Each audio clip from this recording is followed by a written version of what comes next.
Um, statistics has a number of different connotations out in the world, from talking about, baseball statistics to historical facts and things like that.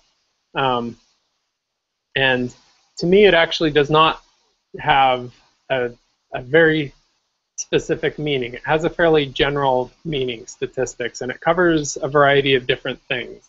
But the components of it that we cover in statistics classes can be covered very broadly under these three categories of design, of thinking about how you're going to obtain data; description, which is just describing, making graphics, making numerical summaries of your data; and inference, which is making decisions, drawing conclusions from incomplete data, from some incomplete sample of all of the population that you're interested in. And statistics, part of why I got into it from physics and why I think you should be happy to be learning about it, is that it's useful. I think there can be no question that anytime you are dealing with data, whether it is numbers or not, if you have data, statistics is useful. And this is something that has been recognized since at least back to 450 BC, and records of people using averages to get something that they could understand out of a bunch of numbers. I thought this graphic was interesting because some of the things that they use, averages, replication, are still very basic, important things that we cover in this class and that statisticians use every day.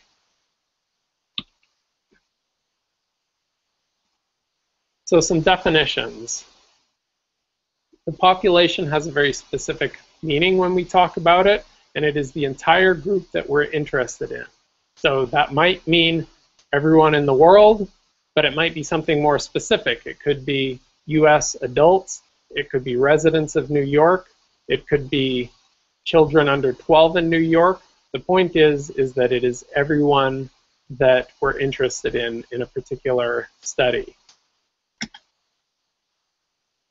So by way of example,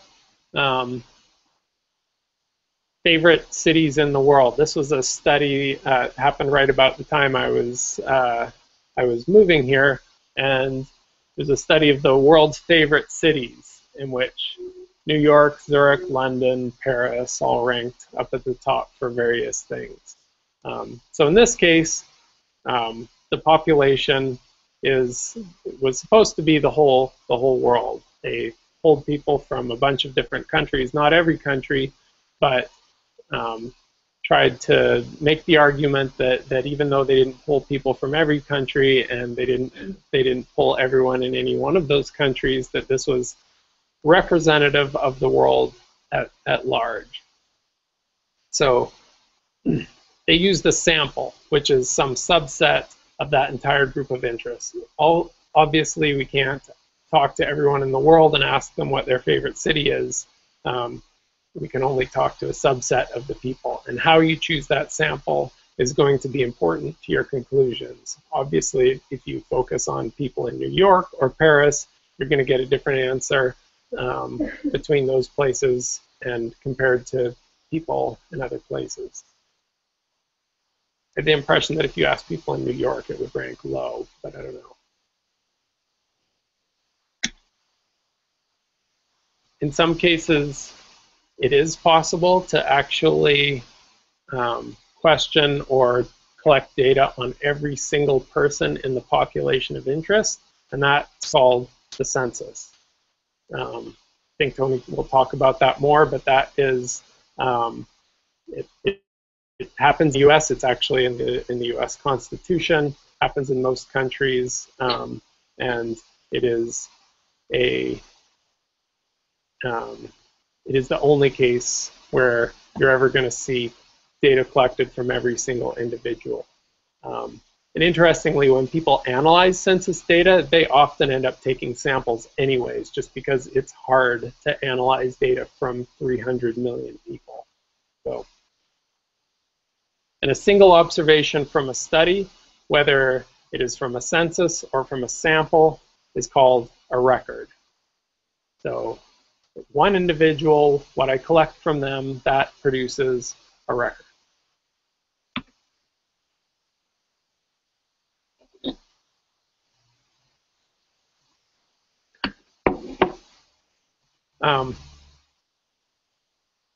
Descriptive statistics, I don't know if it always gets a fair shake as being an equally important part of statistics compared to inference and study design.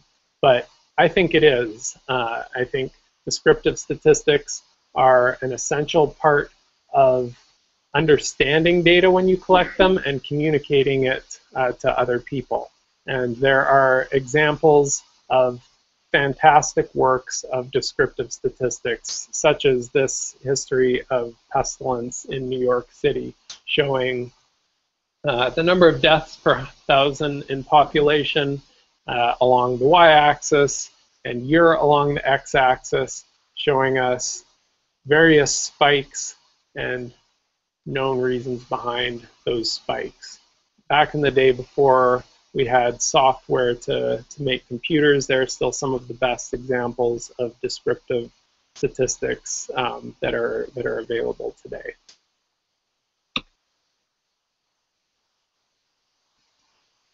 And finally, inferential statistics. That is when we want to take our information from a sample, some incomplete picture of the population, and say something about the entire population. And an obvious example of this is statistical polls, when you go and collect data from maybe 1,000 people and then try to predict who is going to win an election, or say overall what the popularity of a particular politician is. And the things that we're interested in as part of the interest are how great is the uncertainty and what are the sources of those uncertainty. So here are 4 different polling companies showing how there's a bit of difference between each one of them. So you can imagine that some of that might just be a random difference due to them having asked different people. Maybe some of it is even a systematic difference. If one of these studies somehow always ends up with a higher or lower approval rating for the president. Things like that happen.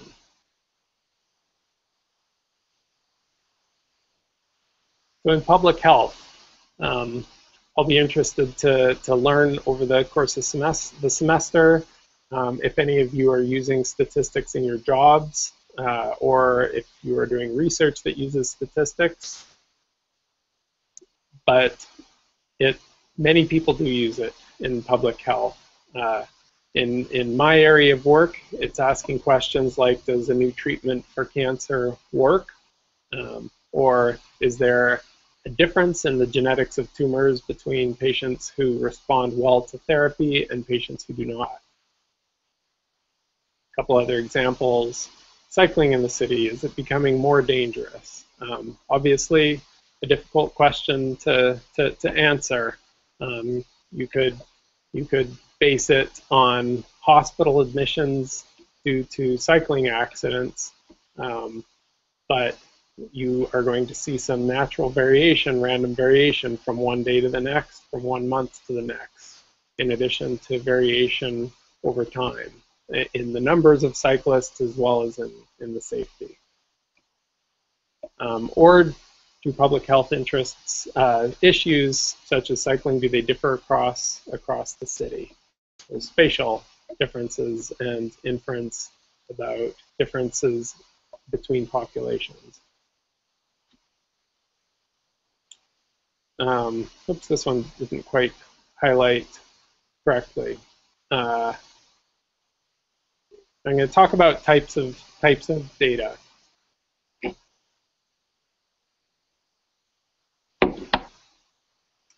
So nominal data gets its name because it's not really a number. It's only nominally a number.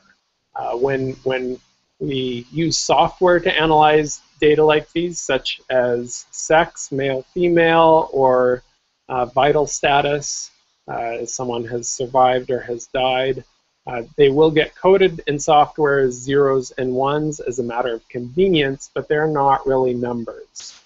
Obviously, maleness has nothing to do with 0, femaleness nothing to do with 1, so these are nominal data.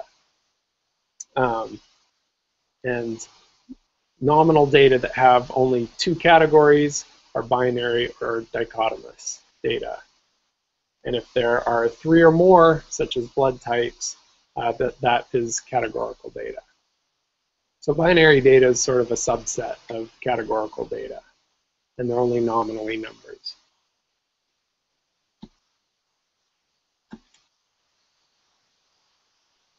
Ordinal data are data that are also sort of nominal in that they're not, you can't do math on these numbers, and they represent something besides really a quantitative thing, but they have an order to them. So an example is this. There are various performance scales, Karnofsky performance scales, that are used to describe the condition of a patient as they enter treatment. And this performance scale is on a scale from 0 to 4, ranging from fully active to fully disabled. So there's clearly an order to these, but it's again not fully a quantitative number. So the order of them is important, but the magnitude is not. Like the difference between ambulatory and disabled is not the same thing as the difference between no work and ambulatory. It's just an order. And rank data is an important type of this. For example, the order in which participants finish a race. Or the ranking of diseases in terms of their prevalence in the US. So the #1 cause of death in the US in 2010 was heart disease, with almost 600,000 people dying of heart disease, followed very closely by cancer, and then in a distant third, chronic lower respiratory diseases. So you can see here, these are quantitative in that the difference between them means something. The ranks are not quantitative in that the difference between 1 and 2 is not the same as the difference between 2 and 3.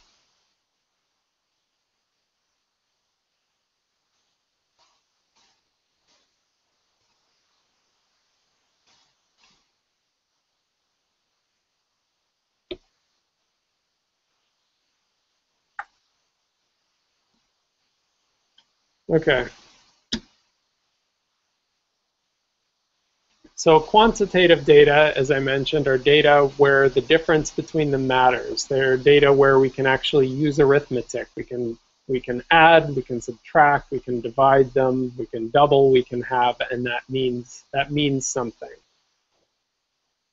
Now, discrete quantitative data are data that can only take particular discrete values, such as counts. So these are counts, the total numbers.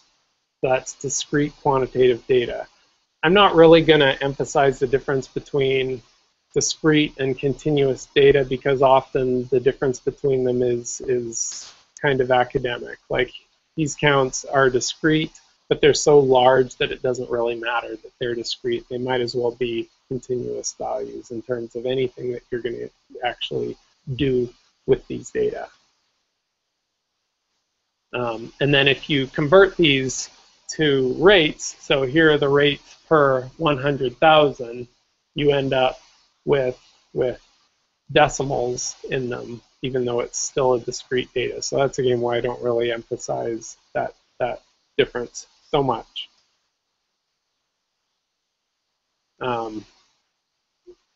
I'm not going to talk a lot about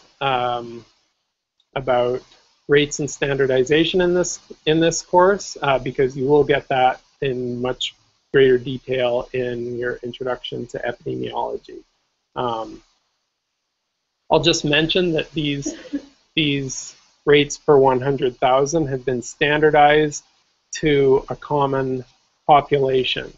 So what that means is that, in 2003, the age distribution in the US was different than it was in 2011. And so that has an effect on how many people are dying of these different diseases. And if you want this to be actually representative of the risk of dying of these diseases, you need to account for those differences in particularly the age distribution of the population. And you will cover that in your epidemiology class.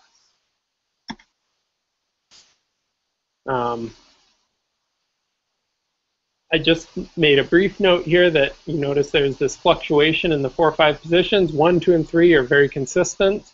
Any ideas on what that fluctuation is? Is that because in 2009 diabetes was a greater risk than in 2010 when it was chronic lower respiratory diseases? This is the whole population here, remember. It's not just a sample. Who thinks that is definitely an indication that diabetes was less of a problem in 2010 than in 2009? Nobody. I agree. So most likely a lot of that fluctuation you're seeing in the 4 or 5 position is due to chance. Even though we're looking at a large population and quite a few events here, it's only 17, so 1,673, 1,653. There's a certain amount of randomness in these deaths. So that is the kind of question that we will get into as we get into inference later in this course. Is this difference, is this change from 1 year to enough, can this be attributed to random chance, or is this something consistent? Is this something that is evidence of a change?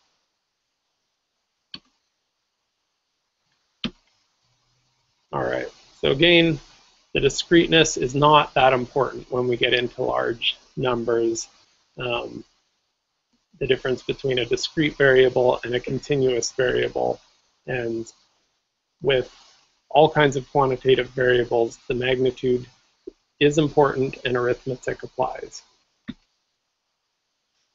So finally, continuous data. These are things like time, weight, length, mass, things that are measured with decimals, and in theory can take any value. In practice, of course, we tend to think of time in discrete units like days or hours. We think of weight in discrete units. So unless it's something that is small and the difference between those discrete units is big, not that important. Continuous data can be bound or not bounded. So weight obviously is bounded. You can't weigh less than 0. Same with length and mass.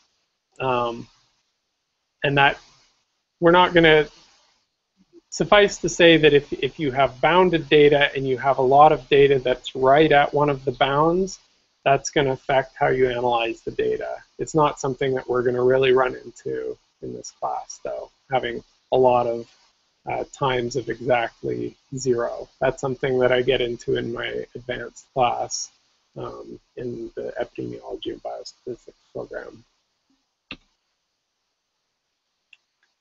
And an important feature of continuous data is that all values are possible within those bounds. There's no forbidden areas within there, or that would be a discretization.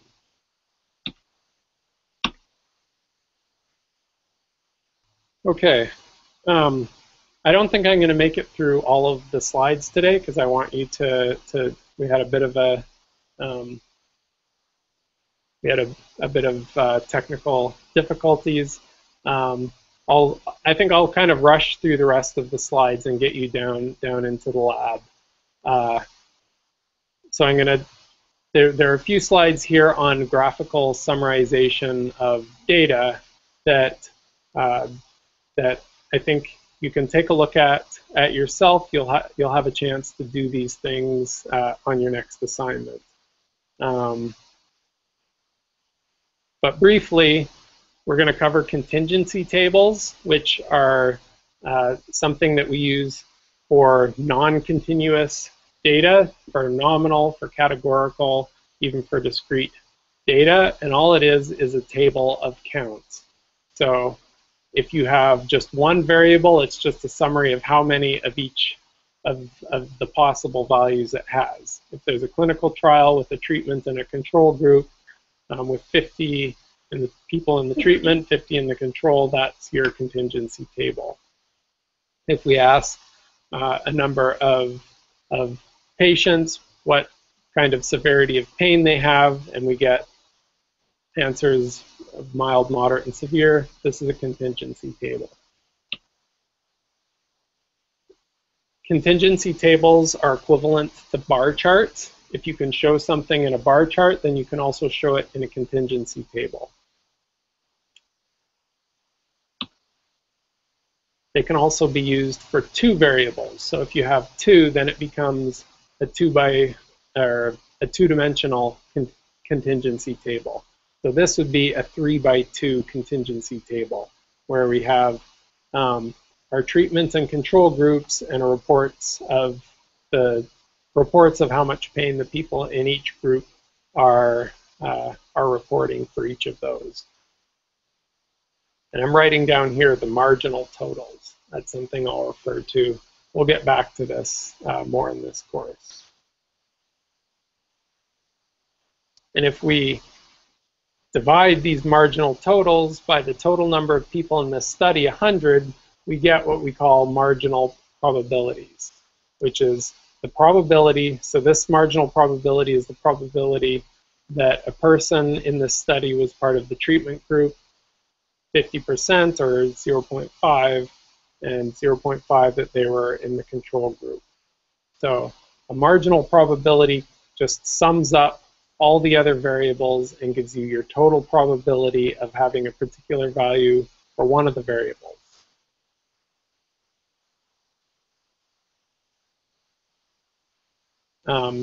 And there is also a bar chart equivalent for two nominal or ordinal variables. So again, if you can show it in a contingency table, you can show it in a bar chart and vice versa.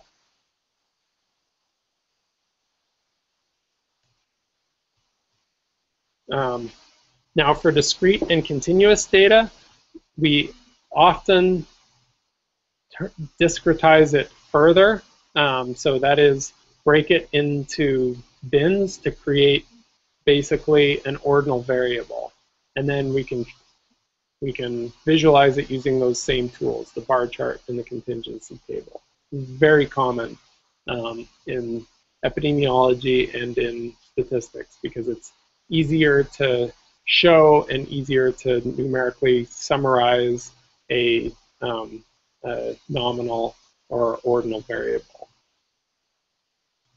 So if supposing that pain scale had actually been on a scale of 0 to 100, maybe instead of trying to summarize all of those variables, you put them into these 3 bins and show them in the same way.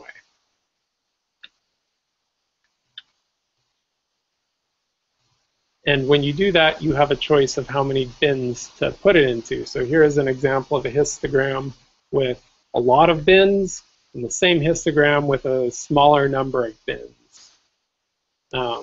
And if we had gone to the extreme of only 3 bins, then all of the bins in those 3 areas would have been added together.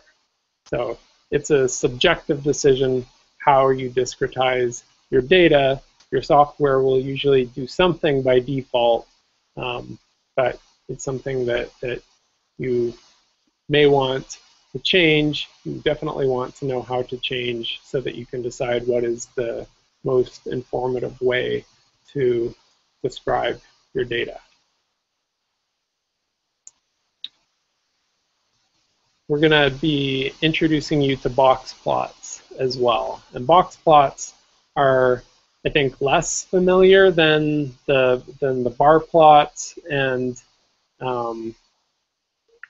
pie charts and such, but they're a very good way of summarizing and describing continuous and quantitative variables. And you'll get a chance to make them and to interpret them. But here's